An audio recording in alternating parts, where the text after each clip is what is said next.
J'ai découvert au fur et à mesure des années de peinture qu'être peintre, c'est avoir le privilège de regarder les choses longtemps.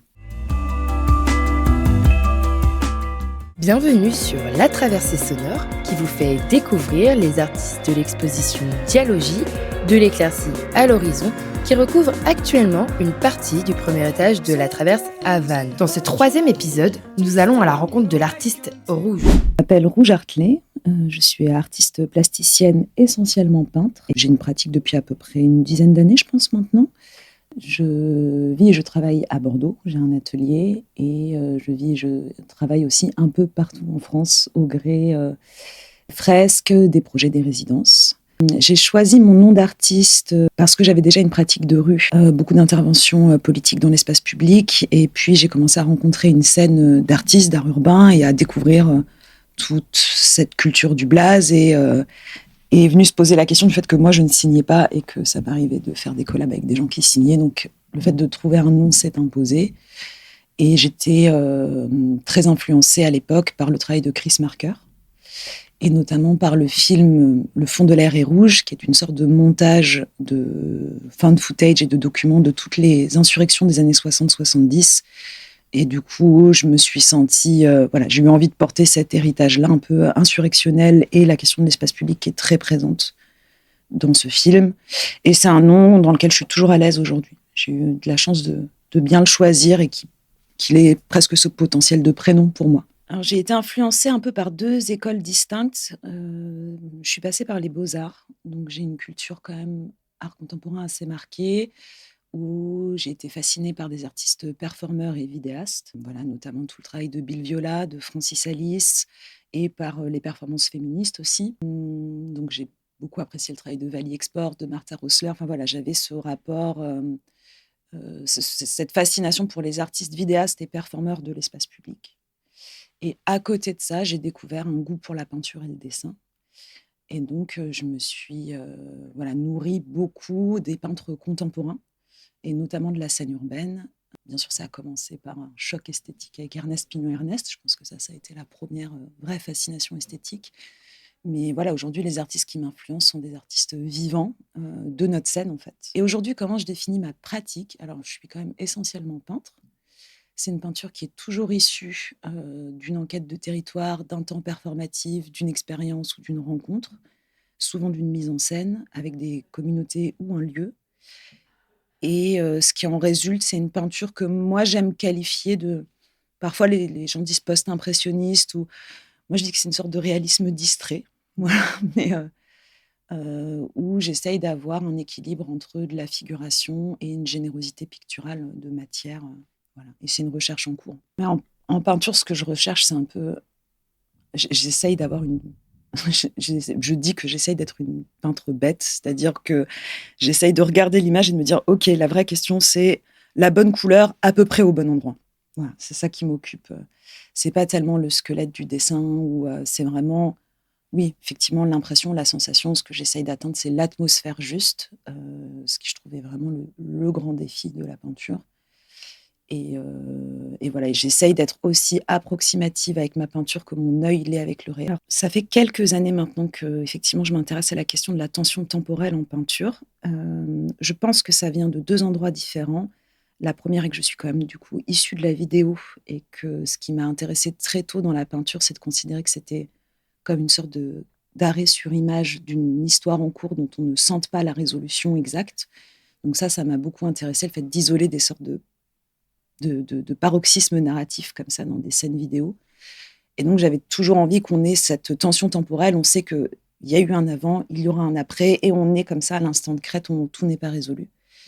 Donc, je pense que ça venait de là. Et ensuite, ça vient du fait du médium en lui-même. Et je pense qu'on est extrêmement... Enfin voilà, c'est extrêmement rare d'avoir l'occasion de s'asseoir pendant 4 jours et de regarder comment une lumière tombe sur un nez, en fait. C'est un truc qui n'arrive pas, autre que lorsqu'on est peintre figuratif et qu'on bosse avec le réel.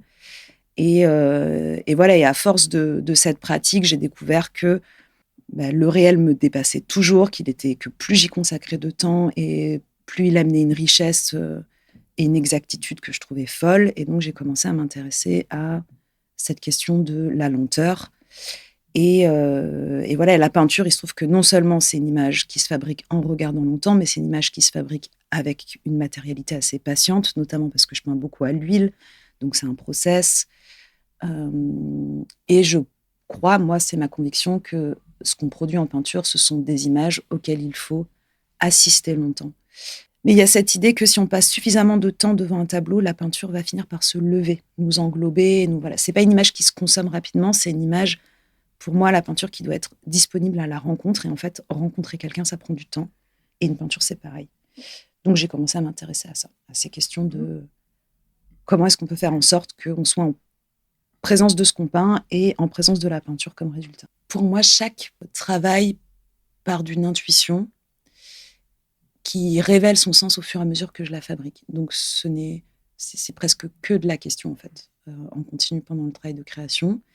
Après, quand je suis enfoncée dans la peinture en elle-même, et notamment la peinture de grande dimension, ce qui se passe dans ma tête, honnêtement, c'est un peu plus à droite, un peu plus bleu, un peu plus jaune, un peu plus foncé, un peu plus clair. Et c'est tout, en fait. Et ça devient une sorte de nappe mentale, comme ça, où juste j'essaye de me mettre au service de mon œil, quoi. Alors, j'ai réfléchi à cette question, est-ce qu'il y a une expérience qui a marqué mon évolution artistique? Pourrait y en avoir plusieurs, mais je vais revenir un peu assez loin en arrière, et ça va être mon voyage en Inde, qui a été un voyage assez initiatique. Je crois que j'avais 25 ans.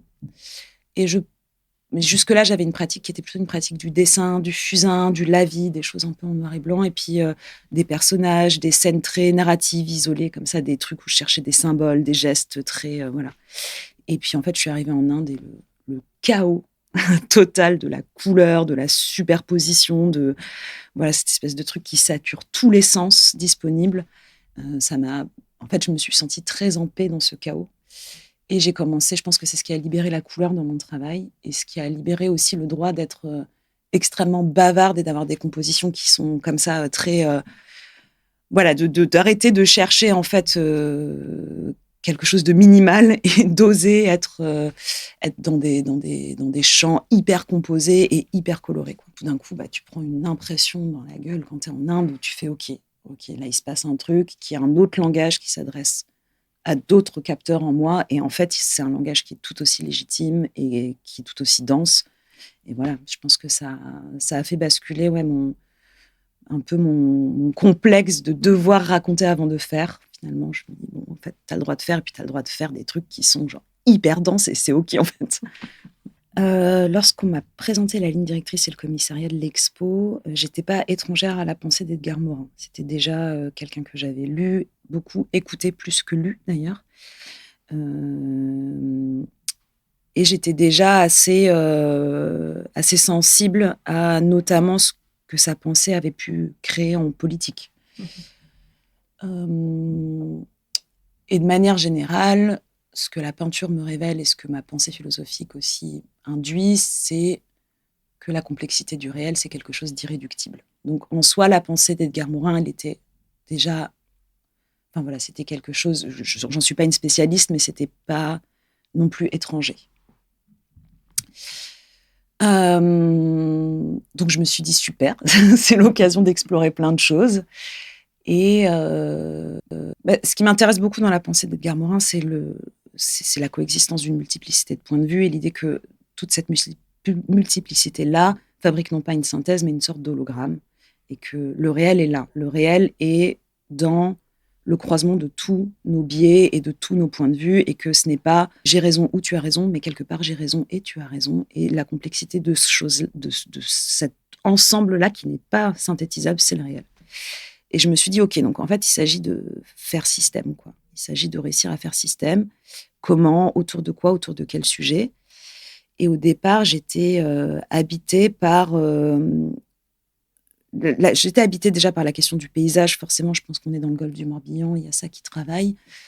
Et j'avais envie de réfléchir à des tensions plutôt de groupe dans le paysage. Donc j'ai commencé à projeter comme ça des questions peut-être de tensions amoureuses dans le paysage, de rapports de corps avec le paysage. Donc j'ai commencé un peu à étudier ça. Et puis à un moment donné, c'est révéler cette idée simple, ce pas de côté très simple, qu'en fait, au lieu de mettre en scène un groupe dans le paysage, j'allais essayer de faire groupe avec le paysage. Et donc de me rendre, essayer de voir si je pouvais former un système avec du vivant non humain et avec la peinture et avec l'histoire de la peinture du paysage, etc. Alors, il y a plusieurs choses au départ de ça. Donc, il y a eu effectivement cette envie de m'inscrire dans une continuité de la peinture de paysage, et notamment de la peinture bretonne. Et puis, cette tradition de la marine, etc. Vraiment ce truc un peu classique dans lequel j'ai eu envie de m'inscrire. Il y a eu l'envie de pousser à fond cette recherche sur la temporalité de la peinture et donc d'assister à un paysage de l'aube au crépuscule. Et par-dessus ça, il y avait une figure que j'avais de toute façon envie de convoquer, qui m'habitait comme ça, qui était la figure d'Ariane. Et je pense qu'elle est venue du fait que voilà, il y a l'histoire du lieu et de la traverse et de Dédale, et que forcément voilà, il y avait cette figure féminine que j'avais en tête. Et il se trouve qu'en l'explorant, j'ai découvert ce moment où en fait elle est abandonnée par Thésée sur l'île de Naxos, et je me dis mais c'est génial ce truc. Et il y a vraiment juste une ligne de texte où il est dit qu'elle devient statue et qu'elle regarde l'horizon et que ses vêtements se défont, et voilà. Donc j'ai commencé à réfléchir à cette statuaire d'Ariane sur l'île et à cette détresse qui m'intéressait. Et évidemment est venue là-dessus se superposer la question des mégalithes qui sont debout depuis toujours. Et voilà, et cette question très simple en fait que je me suis posée à leur contact, c'est qu'est-ce qu'ils voient, que voit un mégalithe en fait, à quoi assiste-t-il, voilà, à ce monde qui tourne en continu. Et je me suis dit, je vais essayer d'être un caillou pendant une journée, et donc quelque part de me mettre et dans les traces d'Ariane lors de cette tragédie amoureuse, et en même temps dans les traces de quelque chose qui nous déborde complètement et qui déborde notre mortalité, qui est voilà, le temps de l'humanité et de tout ce qu'elle a érigé, quoi, face au paysage. Voilà. C'est un peu au-delà de la pratique, mais voilà, moi je pense qu'on vit une époque de crise, de polycrise, et notamment d'un point de vue du lien entre l'humain et le vivant non humain. Et je pense que le temps et la contemplation est une des clés pour se relier, connaître, écouter, prendre soin. Donc c'est beaucoup par là que ça passe pour moi. Je pense que voilà, je reviens à ce que je disais au début, mais en fait, quand je passe 4 jours à regarder un nez, à la fin, je l'aime ce nez. Et je pense que c'est pareil pour plein de choses. Et lorsqu'on aime, on prend soin, en fait. Et voilà, j'essaye d'aller vers là. C'est beaucoup de confrontation, ouais. Ouais, c'est beaucoup, beaucoup de confrontation. Et c'est un jeu d'équilibre entre... mais je pense que c'est ça qui m'intéresse, moi, c'est de trouver le point d'équilibre entre des forces en tension. Ouais. Donc, que ce soit effectivement, même dans la pratique en elle-même, entre les temps impartis pour produire une peinture, le temps que l'on souhaiterait avoir, le rapport au corps, enfin tout ça, c'est énormément de tension. Ouais. Ben, je crois qu'en général, je recherche en fait des mises en scène et des images qui sont un peu des points de crête de l'ambivalence. Je vais toujours chercher quelque chose qui est entre l'espoir et l'angoisse, par exemple, ou entre voilà. Enfin, je pense que l'ambivalence, c'est quelque chose qui m'intéresse énormément. Et encore une fois, on en revient à cette question de la complexité, en fait, qui est mon sujet. Comment ça se révèle ça passe par la pratique de la mise en scène et le fait d'écrire des situations qui me mettent dans des situations d'ambivalence et de tension, et d'être à l'écoute de ce qui se joue là et de faire de ce qui s'est joué là la matière première de ma pièce, quoi. Donc ça va être là, dans le cas de cette pièce-là, effectivement, j'avais envie de me placer à un point de tension entre une immobilité qui est quasiment interdite par le corps, puisqu'on est voilà, en soi fait pour la mobilité, une sorte de temps de profonde méditation et d'immobilité à une époque dont on sait que c'est la vitesse qui est exigée. Le fait d'être un corps debout, fragile, dans le paysage, qui essaye de se comporter avec la robustesse d'un mégalithe. Enfin, voilà, je voulais essayer et ça se révèle dans l'expérience, en fait. Ça se révèle en me mettant en situation de le vivre. J'ai choisi ce lieu pour la performance. J'ai choisi de me positionner sur cette plage à la pointe du Bille, parce que je voulais avoir un contact avec la mer, et je voulais notamment avoir un contact avec la mer, parce qu'il se trouve que la mer, avec les marées, c'est le temps fait eau, quoi. Enfin, voilà, il est là. Il a sa propre matière, elle est liquide. Et, et je savais qu'il allait se jouer quelque chose où, au fur et à mesure de la montée de la marée, mon espace allait se restreindre et j'allais être dans l'expérience de la pression du temps en soi. Sauf que c'est un temps long. Et ce que je demande aux regardeurs, c'est effectivement de passer un certain temps avec cette pièce. Alors, je le demande par la facture de la peinture en elle-même, qui est assez vibrante, qui n'est pas forcément un choix de ma part. Hein. C'est aussi, parfois, on se fait dépasser par sa propre main. Enfin. Et puis j'exige du spectateur qu'il passe un certain temps dans la pièce, puisque je lui impose un sous-titre. Et que ça vient poser un déroulé temporel et une tension entre la vidéo et le temps de la peinture, qui fait que, comme moi j'ai assisté à un paysage de l'aube au crépuscule, je demande au regardeur d'assister un petit temps, au moins le temps de la narration du sous-titre, à cette peinture.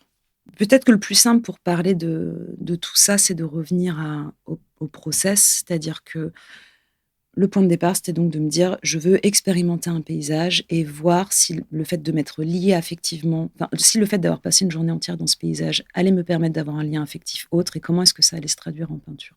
Et j'avais envie de peindre, non pas le motif, mais le temps qui passe. Donc, je suis partie de là. Et pour ce faire, je me suis donc rendue dans ce lieu une journée entière, et en me tenant au même endroit, j'ai pris une photo toutes les 15 minutes du temps qui passe. Je me suis retrouvée avec l'ensemble de cette matière et je me suis dit, OK, en fait, là, ce qui se passe, c'est une timeline de montage vidéo. Et donc, quart d'heure par quart d'heure, comme ça, j'ai monté mon paysage. Ça ne m'a pas tout à fait satisfait esthétiquement. Et puis, je trouvais que ce n'était pas forcément la manière la plus intéressante de parler du temps qui passe, parce qu'en fait, le temps qui passe n'est pas si linéaire. Et surtout, c'est pas tellement le temps qui passe que la Terre qui tourne. Et ça, quand on passe une journée à un endroit immobile, on s'en aperçoit. Donc, j'ai eu besoin de trouver une méthode pour un peu plus transmettre ça. Et du coup, j'ai fait un montage qui est de l'ordre de la séquence, plutôt comme un plan séquence avec que des fondus enchaînés entre tous les quarts d'heure qui se déroulent.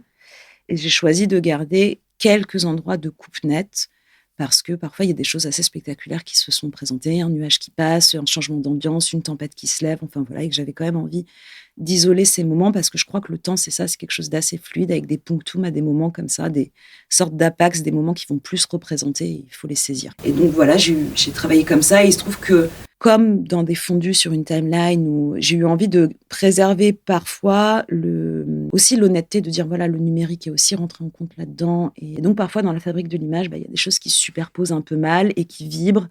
Et ça me plaît, en fait. Ça me plaît parce que c'est à la fois le temps qui passe, le regard qui fatigue et le numérique qui vient parfois se superposer un peu mal, et un caillou peut exister en double et du coup il vibre de manière extrêmement étrange et ça fabrique un bug. Voilà, et puis même esthétiquement, je trouvais ça intéressant. Le temps scellé, c'est une surprise. Évidemment, je suis sur le golfe du Morbihan, je prends des photos, je filme des choses et il y a du caillou, de la mousse, de l'eau qui passe, et puis évidemment tout ça c'est très Tarkovsky.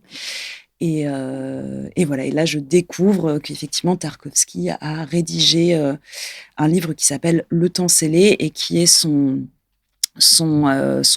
manifeste, en fait, ses notes de travail, la manière dont il conçoit le cinéma. C'est très beau. Je recommande de le lire. Il est extrêmement sobre à lire. Et je me suis dit, mais c'est ça, en fait. C'est ça que j'essaye de faire. Là, j'essaye de faire du cinéma. J'essaye de faire de mon expérience en cinéma, du paysage en cinéma, et j'essaye de sceller le temps dans une pièce et de dire, et voilà, et de proposer cette expérience d'attention. Alors oui, je voulais un support panoramique. Je voulais un support qui ramène l'idée de cinéma. Je voulais même un cinémascope, en fait, en termes de format. Et pour être honnête, la courbe du support, je ne pense pas qu'elle dialogue avec la pièce, je pense qu'elle la nie. Je pense que c'est un vrai rapport de force et qu'elle efface complètement la pièce. Et voilà, je savais, dans le plan de circulation de l'exposition, je trouvais ça intéressant d'amener dans cette pièce un parcours courbe du spectateur. Et ça a complètement, je pense que ça annule la pièce, en fait. Hein. Franchement, je pense qu'on sent plus du tout le rectangle, quoi. Et oui, avec vraiment cette idée de dire, voilà, la pièce est assez petite, comment on va fabriquer le maximum d'espace là-dedans et faire en sorte que lorsque l'on rentre dans la pièce, le paysage nous déborde d'une oreille à l'autre. Alors ça, c'est un truc qui est plus large dans ma pratique, mais qui est particulièrement... En fait, ici, j'ai l'impression que tout ce qui est un peu sous-jacent dans ma pratique depuis des années, j'ai eu l'occasion de l'explorer, de pousser un peu les potards à fond. Mais donc, effectivement, la matière première de la peinture et de la pièce, c'est cette performance et c'est mon corps dans l'espace. Que je choisis d'entièrement dérober dans le hors-champ. Il n'est pas visible, la performance n'est pas visible. Ce qu'il en reste, c'est effectivement juste le fait que je sois le point d'énonciation et que cet endroit d'énonciation, je le prête au regardeur. C'est-à-dire qu'il peut se mettre exactement à la position où moi j'étais dans ce paysage-là. Et ça va au-delà de juste le hors-champ déborde la peinture, puisque c'est aussi un concept qu'on retrouve dans le sous-titre, parce que le sous-titre, c'est ce qui sous-titre une voix off. Là, la voix off est entièrement dérobée pour laisser place à la voix intérieure du spectateur. Et cette expérience-là, cette expérience de la performance, je l'ai évidemment confiée à l'écrivain qui fait le texte avec, qui s'appelle Nicolas Espitalier. Et donc, c'est à partir de cette expérience et de mon vécu et de ce que j'ai découvert sur cette journée qu'il écrit.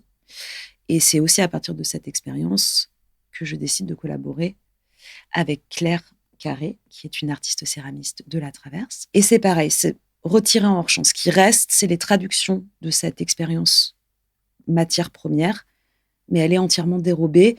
Et je pense que c'est un des processus de création que j'ai régulièrement, de dérober une partie comme ça qui me semble peut-être être soit trop intime, soit trop directionnelle.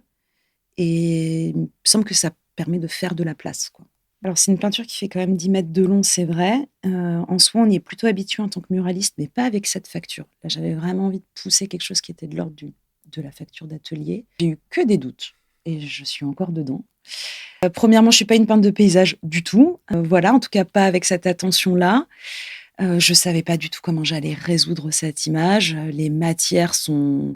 Enfin, peindre le temps, c'est pas un défi simple. Les matières sont pas simples. Algues, roches, reflets, enfin... Les matières sont vraiment assez... Je ne savais pas comment j'allais les traduire. Après, à chaque fois que je commence une peinture, c'est un peu comme une énigme à résoudre, quoi. Je ne sais pas du tout comment je vais me dépatouiller. Je ne suis pas à la recherche de...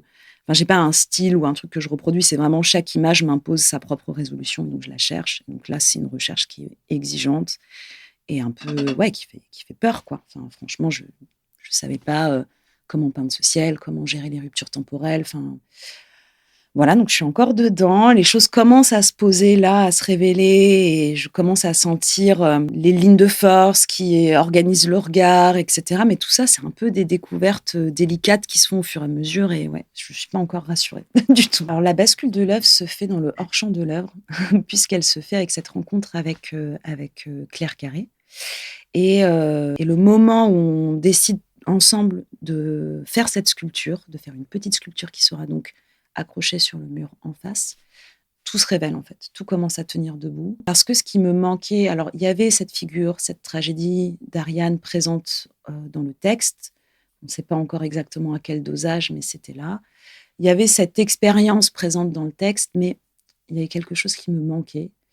Et à partir du moment où on a discuté avec Claire et on s'est dit en fait, on va faire une sorte de mue, comme si moi-même, Ariane ou le spectateur allait laisser derrière soi une sorte de mue dans l'espace, et comme si le temps consacré allait créer dans cette mue quelque chose d'insoupçonné, quoi. Et à partir du moment où ça s'est révélé, j'ai fait OK, là ça tient. Là ça tient. Et finalement, ce qui est génial, c'est que ça tient, mais pas grâce à moi en fait.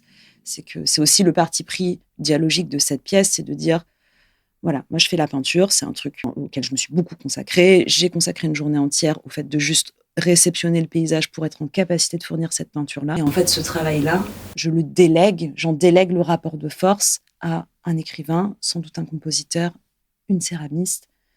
Et finalement, leurs apports sur la pièce vont énormément influencer la réception de la pièce. Et c'est aussi accepter de perdre un peu le contrôle. C'est-à-dire que le texte, il va diriger terriblement la manière dont le regardeur va ressentir la pièce. Et puis, c'est Un texte, c'est tout de suite une voix intérieure, donc il y a une sorte de chaleur, il y a un truc qui va l'emporter sur l'image, en fait. Cette sculpture, dans sa dimension, sa préciosité, c'est pareil, enfin, ça va créer un rapport de force. Et en fait, j'avais envie de ça aussi, de perdre un peu le contrôle sur... Et puis voilà, on en revient à la question de la dialogie et de l'hologramme, quoi. C'est la multiplicité des points de vue et le fait de déplacer les points de vue qui vont nous permettre d'avoir un petit sentiment du réel. J'ai vraiment envie d'offrir déjà une expérience de la picturalité quand même, voilà, l'espace exige qu'on rentre à l'intérieur d'une peinture, ce qui me plaît beaucoup. Donc j'aimerais qu'il y ait ce contact possible avec le langage et la matière qu'est la peinture. Et puis j'essaye de trouver cette équivalence entre la matière de la peinture et la matière de l'eau, des roches, des algues, et d'essayer de vraiment amener cette extériorité à l'intérieur. Donc je pense que j'essaye déjà, paradoxalement, d'ouvrir un espace tout en l'enfermant.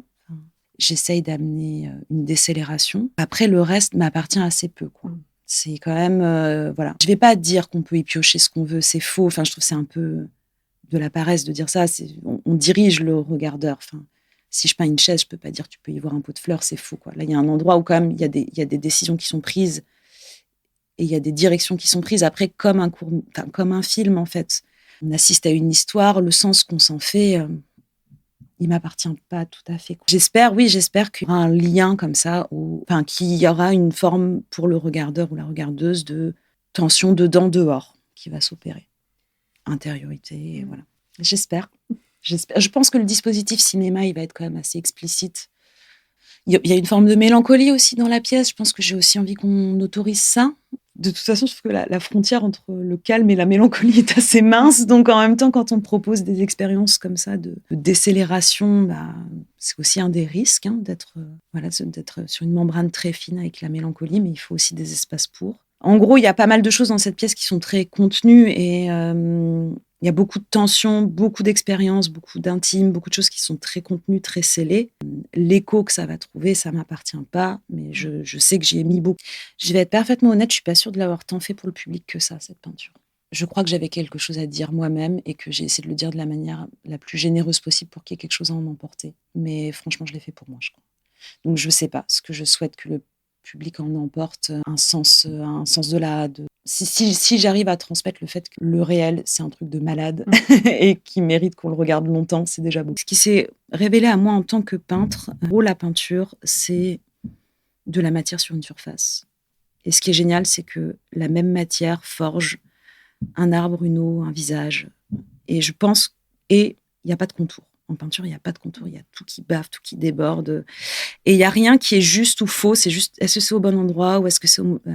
Et ça, je pense que ça a structuré une manière pour moi de regarder le monde qui est profondément interdépendante. C'est-à-dire qu'il y a vraiment cette idée que, en fait, tout vient d'une chair commune en peinture. Et en fait, c'est ce que je ressens du vivant également, que tout vient d'une chair commune, que tout se traverse, que tout est poreux, que tout est interdépendant. Et s'il y a une chose que j'ai envie de nous dire, c'est d'être vigilant à cette porosité, au fait qu'on soit très peu fermé, qu'on soit très contextuel, que tout nous traverse et qu'en fait on a un niveau d'interdépendance et notamment au non-humain dont il est temps de mesurer l'urgence. Merci beaucoup. Merci à toi.